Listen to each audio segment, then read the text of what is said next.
నాకు తప్పదన్నాడు గురుడు. ఏ మహాత్మునైనా తీసుకోండి, ప్రారంభాన్ని అనుభవించాడు, అనుభవించే తీరాలి. ఒక చిన్న దృష్టాంతం చూడండి. బుద్ధుడు తన బౌద్ధమత ప్రచారాన్ని చేస్తూ వస్తున్నాడు. యావస్తి అనే ప్రదేశానికి వస్తాడు. వర్షాకాలము అక్కడ స్నానం చేస్తాడు. ఒక చాతుర్మాస్యం అని చేస్తుంది. 4 గంటలు ఒకే చోట ఉంటుంది. అక్కడ ఏర్పాటు చేస్తుంది. ఆ ప్రాంతంలో ఒక గొప్ప ధనికుడు ఉంటాడు. వాని పేరు మహాపాలుడు అని. బుద్ధుని యొక్క కీర్తిని విని ఉంటాడు. కొంచెం సాష్టాంగ నమస్కారాలు చేస్తాడు. ఏం నాయన వస్తుంది అని, మీ సంఘంలో కొంతకాలం ఉండిపోదామని వచ్చాను. చాలా సంతోషం, లక్షణంగా ఉండిపోవచ్చు అని అంటాడు. 15-25 దినములు ఆ బౌద్ధ సంఘంలో వారి భజనలు, వారి ఉపన్యాసాలు ఎంతో నిండిపోతుంది. మహాపాలుడు శిష్యుల్లో ఒకడైపోతాడు. చెక్కుపాలుడు అన్నటువంటి టైటిల్ ఇస్తాడు బుద్ధుడు ఆయన. చెక్కుపాలుడు అంటే, చెక్కుడు అంటే శ్రేష్ఠుడు అని. శ్రేష్టమైన శిష్యులలో శ్రేష్టమైనటువంటి వాడు. అటువంటి ఉన్నతమైన ఉత్తమమైనటువంటి స్థానాన్ని పొందుతాడు మహాపాలుడు. బుద్ధుడు అనుగ్రహిస్తాడు. ప్రతి పల్లెలకు, గ్రామాలకు నడుచుకుంటూ పోతుంటాడు. ఎప్పుడు తన వీపును భూమి పైన వేటి నిద్ర పోడు. కూర్చోవడం, నడవడం ఇంతే నేర్చుకుంటాడు. మహాత్యాగి, తథాగతుని యొక్క స్థితి వరకు పోతాడు ఆయన. అటువంటి మహాత్యాగి అయిపోతాడు, మహాయోగి అయిపోతాడు. బుద్ధుని యొక్క శిష్యులంతా చాలా సంతోషపడుతుంటారు. కొంతకాలానికి ఏమవుతుందంటే ఆ మహాపాలుడికి కళ్ళు చూపుతాయి. రాను రాను కళ్ళు పోతాయి. చూపే లేదు. నడవడానికి బలం రాదు. రోగాలతో నిండిపోతుంది శరీరం. ఇతర శిష్యులకు చూసి ఆశ్చర్యమవుతుంది. ఎంత ధనవంతుడు కదా, ఎంత త్యాగం చేశాడు ఈయన బుద్ధుని కోసం. తన జీవితాన్ని అర్పితం చేశాడు కదా బుద్ధుని కోసం. అటువంటి ఈ మహాపాలునికి ఇటువంటి దురవస్థ ఏమిది, ఏమి న్యాయం ఇది, ఏమి మార్గం ఇది అని చెప్పి శిష్యులంతా గాబరా పడిపోతారు. నడవడానికి సాధ్యం కాదు. బుద్ధుని దగ్గర తీసుకొస్తారు. బుద్ధుడు కూర్చొని ఉంటాడు. శిష్యులంతా వెళ్ళి కూర్చుంటారు. స్వామి, మాదొక విన్నపం అంటారు. నాయనలారా, ఏం చెప్పండి. మహాపాలుడు మహాత్యాగి, మహాయోగి, దైవాంశ సంభూతుడు. అటువంటి మహాపాలునికి ఇటువంటి స్థితి ఎందుకు వచ్చింది స్వామి? అందుకు బుద్ధుడు అంటాడు, ప్రారాబ్ధమది అని. ప్రారాబ్ధాన్ని మీరు నివారించలేరు అంటే దానికి బుద్ధుడు చెప్తాడు, తథాగతుని స్థానానికి చేరుకునే దానికి సిద్ధంగా ఉన్నాడు మహాపాలుడు. ఆయన యొక్క ప్రారాబ్ధానికి అడ్డుపడవచ్చు నేను. అయితే మరలా జన్మ ఎత్తవలసి ఉంటుంది. ఆ మహాపాలుడు ఆయనకు మేలు చేస్తున్నాను కానీ కీడు చేయడం లేదు. మరి ఏం స్వామి ఆ ప్రారాబ్ధం? ఏం చేశాడు ఆయన అంటే దానికి బుద్ధుడు చెప్తాడు, శ్రద్ధగా వినండి బౌద్ధ భిక్షులారా. గత జన్మంలో ఈ మహాపాలుడు కాశీ నగరంలో ఒక గొప్ప వైద్యుడిగా పుట్టాడు. గొప్ప పండితుడు, వైద్య పండితుడు. గ్రామ గ్రామాలకు పోయి చికిత్సలు చేసేవాడు. ఒకసారి ఒక స్త్రీ ఈయన చింతకొచ్చింది. ఆమెకు కంటి చూపు సరిగా ఉండలేదు. అప్పుడు వచ్చి ఆమె ప్రాధాయపడి అడిగింది, స్వామి, చూపు సరిగా కనబడం లేదు, మీ దగ్గర ఏమైనా మందు ఉంది అని. అప్పుడు ఈ మహాపాలుడు, వైద్యుడిగా ఉన్న ఈ మహాపాలుడు, అమ్మా, నా దగ్గర మందు ఉంది, నేను నీకు నయం చేస్తానని నమ్మకము నాకుంది. మరి నయం చేస్తే నాకు బహుమానంగా ఏమిస్తావు అని అడుగుతాడు.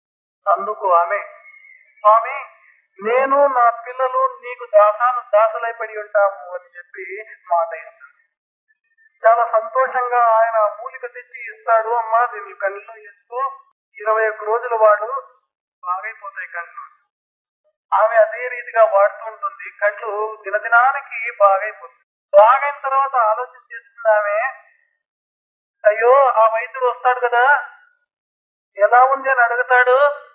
నాకు బాగుంది స్వామి అంటే వానికి దాసులై పడి ఉండాలి కదా, ఏమేం పనులు పెడతాడో, ఏమేం చేస్తాడో, ఇదేం గ్రాచారం నాకు ఊరికన్నా మాటేసి కదా.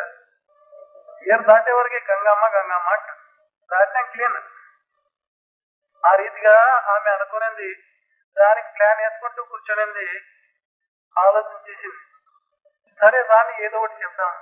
వైద్యుడు వచ్చాడు. అమ్మా మూలికిచ్చింది కదా, వాడిన ఎలా ఉంది? అయ్యో స్వామి, ఏ మూలికిస్తుందో ఏమో, వాడినప్పటి నుంచి దినదినానికి చూపు తగ్గిపోయింది అని. అమ్మా సరిగా ఆలోచన చేయి, చాలా శ్రేష్టమైనటువంటి మూలిక నేను ఇచ్చిండేది, ఆలోచన చెయ్యి. అవును స్వామి, నాకు ఇంకా మీరు ఎదురు ఉండేది కూడా కనబడదు అని అంటుంది. బాగా కనబడతా ఉంటుంది.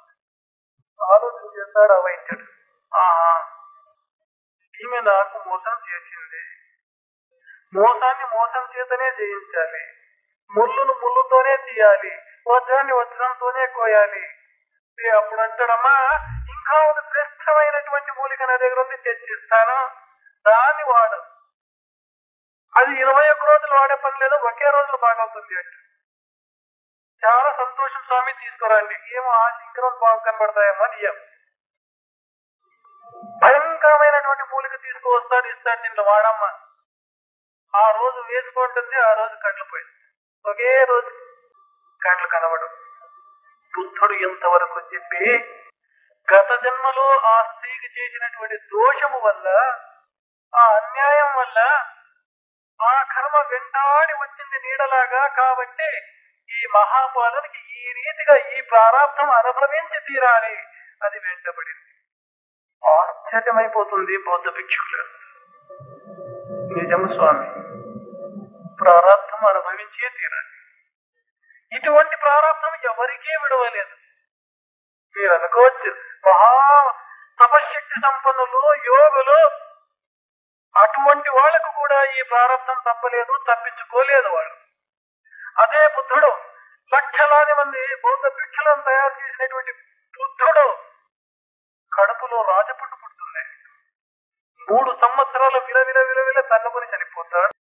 మహమ్మద్ పైగంబర్ లేవడానికి సాధ్యము కాదు. అటువంటి ప్రారాబ్ధం వాళ్ళకు 6 నెలలు బాధపడతాడు. జీసస్ క్రైస్ట్ యొక్క ప్రారాబ్ధం చూడండి, శిలువ పైన చిత్రహింసలు. ఎవరికి తప్పింది ప్రారాబ్ధం? రమణ మహర్షి క్యాన్సర్ రాలేదా? రామకృష్ణ పరమహంసకి క్యాన్సర్ రాలేదా? ఎందుకు వచ్చే మహాత్ములు కదా అంటే, ప్రారాబ్ధ కర్మము తప్పదన్నాడు. తప్పించుకునే దానికి సాధ్యం కాదు. జనులు చూసి అవహేళన చేస్తారు, నవ్వుతారు. వాళ్ళని చూసి అయ్యయ్యో ఇంత పెద్ద మహాత్ముడే, వీనికి ఇటువంటి కర్మేమప్ప. ఎవరికి తప్పదని వాడితోనో మహారాయ ఏం చేసింటో దాన్ని తినే తీరు. ఒకవేళ మహాత్ముడు అడ్డుపడినా తన తపశక్తి చేత మరలా నీకు జన్మ తప్పదు. కాబట్టి దాన్ని ఎప్పుడప్పుడు కడుక్కోపోలిసింది. అందుకే మహాత్ములు అడ్డం రారు. ఇది లేదు, మరలా జన్మ ఇవ్వాలి అంటే వాళ్ళు అడ్డు రావచ్చు. ఈ రీతిగా ఉంటుంది. కాబట్టి మనము చేయునటువంటి కర్మలు, మంచి కర్మ కానీ చెడు కర్మ కానీ, మన నీడ మన వెంట ఏ రీతిగా వస్తుందో ఆ రీతిగా మనము చేయనటువంటి శుభాశుభ కర్మలు మనల్ని వెంటాడుతూ వస్తుంటాయి. అందుకే మంచి చూడు, మంచి చేయి, మంచి విను. మంచి పనులు చేసేదానికి మనము శాయశక్తులా ప్రయత్నం చేయవలసి ఉంటుంది. కాబట్టి మీరంతా ఈ పవిత్రమైన ఆశ్రమానికి వచ్చి మంచిని నేర్చుకొని మంచిని ఆచరణలో పెట్టేదానికి ప్రయత్నం చేయండి.